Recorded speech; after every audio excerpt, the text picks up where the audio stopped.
Welcome to the Real News Network. I'm Paul Jay in Washington. JP Morgan Chase announced they lost $2 billion in the derivatives market. More casino capitalism.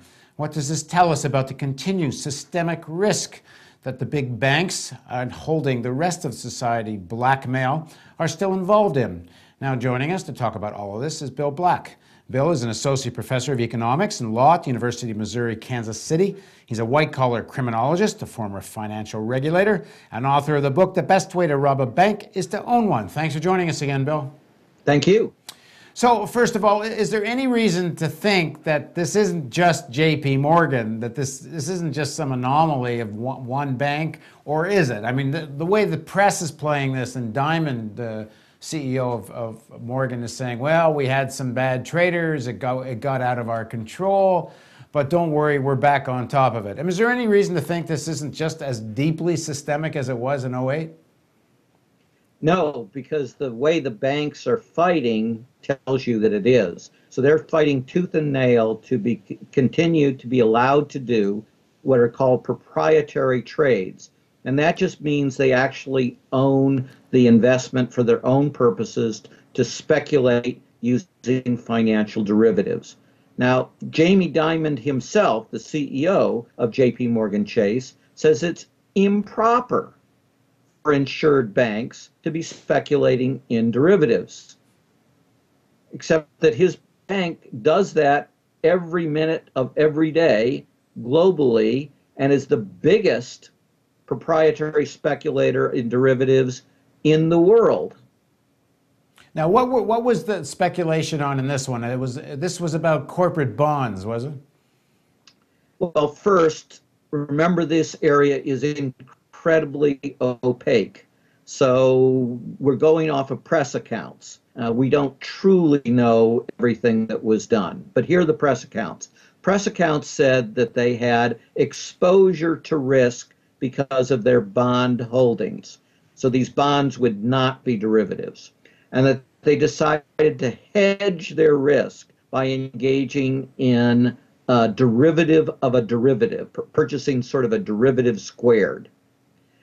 And this derivative squared supposedly was an index of credit default swaps, of over 100 of these credit default swaps, which are financial derivative themselves and are guarantees against loss. Now, these derivatives of derivatives would never qualify as a real hedge.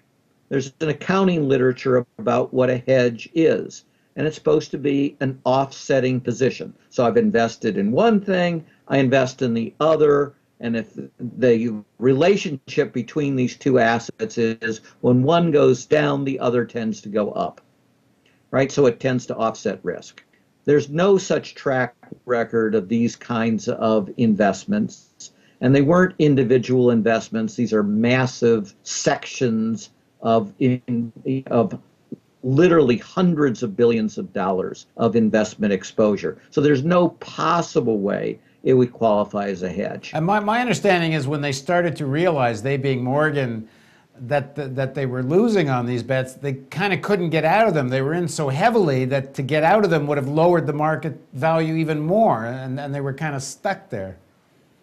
Well, again, we don't know that that's true, but it makes sense. And that comes to the next part. JP Morgan, because it's the biggest, and because many of these derivatives are relatively thinly traded, when it takes a massive position, and it took a massive position measured in at least the tens of billions and maybe the hundreds of billions of possibly even trillions because of the flaky way derivatives are counted, that was big enough that first it became known in the trade. People didn't know exactly who was doing it at first, but they called it the whale because it was so massive. And that's bad because that means a single company is distorting the marketplace and the transaction, which is to say there isn't a real marketplace.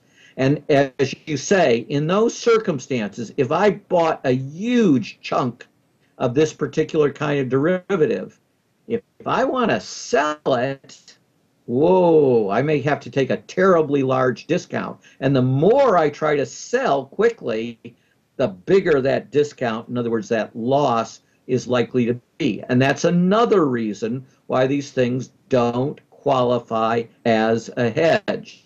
Plus, when you do a real hedge, you have to monitor its performance.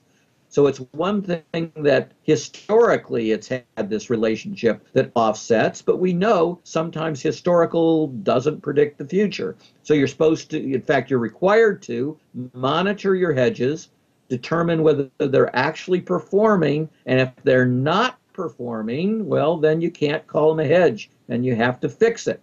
And JP Morgan didn't do any of those things. So a hedge is supposed to, again, reduce risk of loss. Instead, this supposed hedge, which was really a speculative play, increased the losses. Now, here's the really scary part.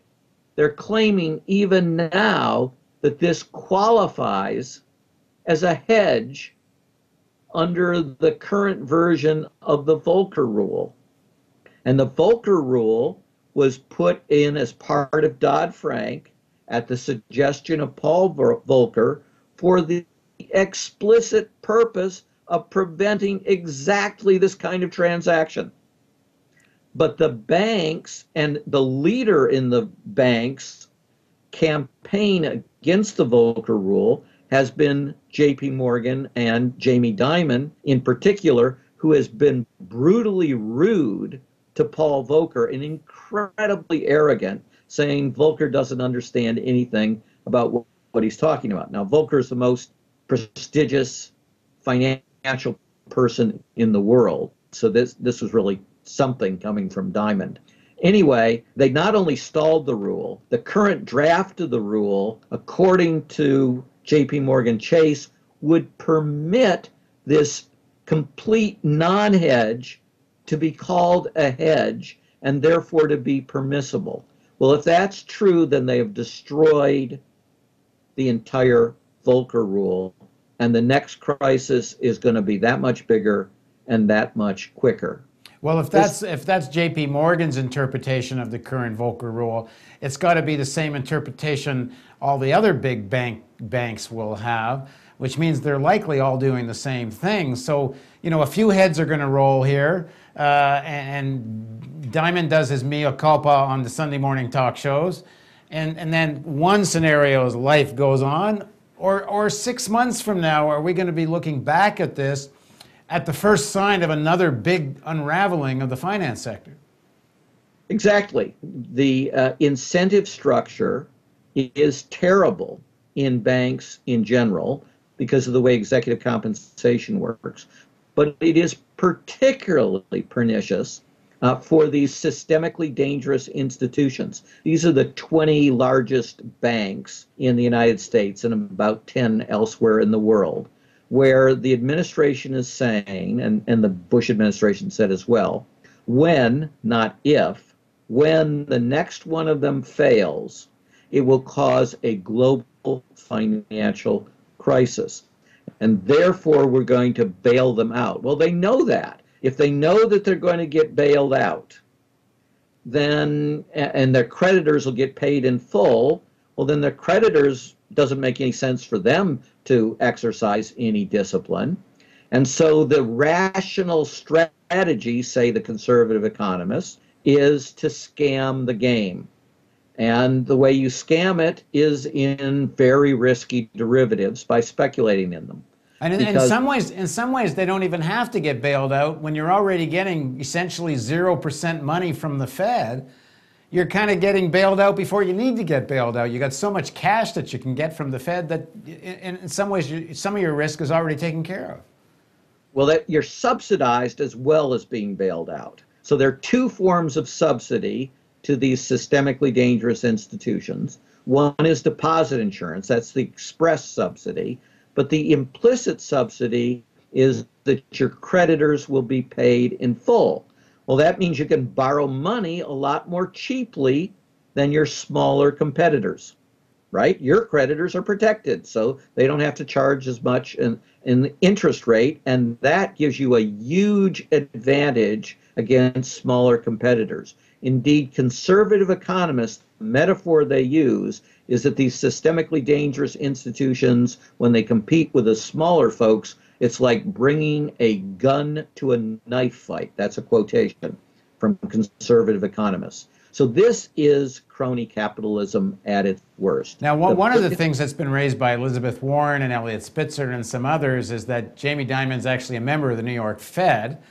And that's, they're calling for his resignation, which I guess at least would be something symbolic, because it won't structurally change that much. But what does need to be done in terms of the Fed here? Well, the Fed is set up in a completely untenable conflict of interest. So the mantra of central banks worldwide is we have to be totally independent. But that's a footnote. That means independent from democracy.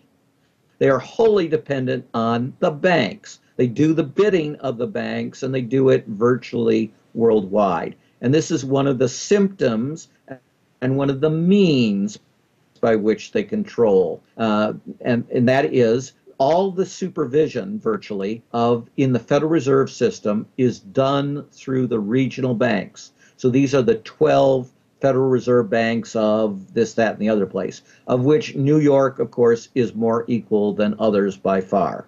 So this is the one Geithner came from, was president during the complete period when he failed to regulate and allowed this disaster. And as a reward for that, he was promoted to Treasury Secretary. And his boss was Jamie Dimon. Now imagine your boss is the person you're supposed to regulate.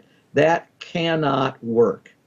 And indeed, that was the same setup in the Federal Home Loan Bank system among savings and loans. And I worked for one of those Federal Home Loan Banks until 1989, when Congress answered this policy decision. And it said, hey, this can't work. This is an inherent conflict of interest. And so it separated out the regulatory function and removed it from the Federal Home Loan Banks so that it would be purely governmental and you would be responding only to government officials, not private officials, much less industry officials like Jamie Dimon.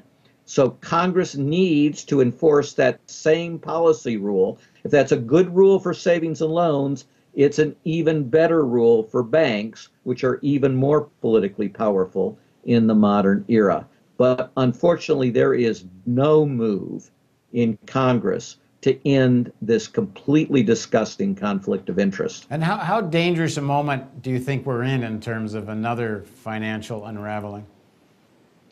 Well, you're already seeing Europe going into full-scale unraveling, where the periphery is actually in Great Depression levels.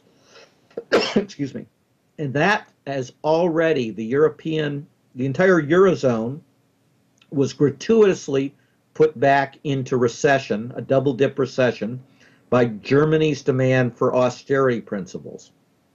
Those same kind of austerity principles are being demanded not just by Republicans, but by substantial members of the Democratic Party, and even every once in a while by the President of the United States, who talks about we should be balancing the budget, which would be absolutely insane during a weak recovery from a recession.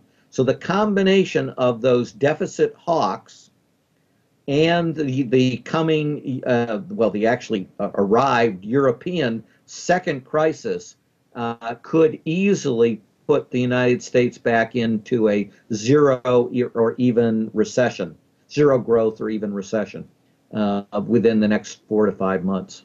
But in terms of the proprietary trading and the kind of shenanigans that led to the '08 meltdown, where none of the banks could believe each other's books and paralyzed all the interbank credit and such that seemed to really put things over the brink.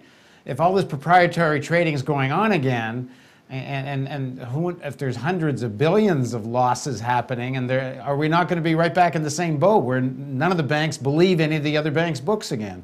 Yeah, as a white-collar criminologist, I'd really love to end the use of words like shenanigans to describe things like this. Too mild, is it? Yeah, it really is part of the art of minimizing what's going on. The crisis was driven overwhelmingly by fraud, and it was driven overwhelmingly by fraud in the C-suites of our largest banks and savings and loans. And people need to remember that it was financial derivatives and proprietary trading in those financial derivatives that destroyed eight of the largest systemically dangerous institutions. So Lehman Brothers, Bear Stearns, Fannie, Freddie, Washington Mutual, entities like that were all destroyed by these financial derivatives. Now, we should be able to remember, I mean, this was only 4 years ago. Actually, it was only 3 years ago for most of it that this all blew up. And so we've lost the capacity to simply say no to the large institutions. No, you shall not do any of this. Thanks for joining us, Bill. Thank you. Thank you for joining us on the Real News Network.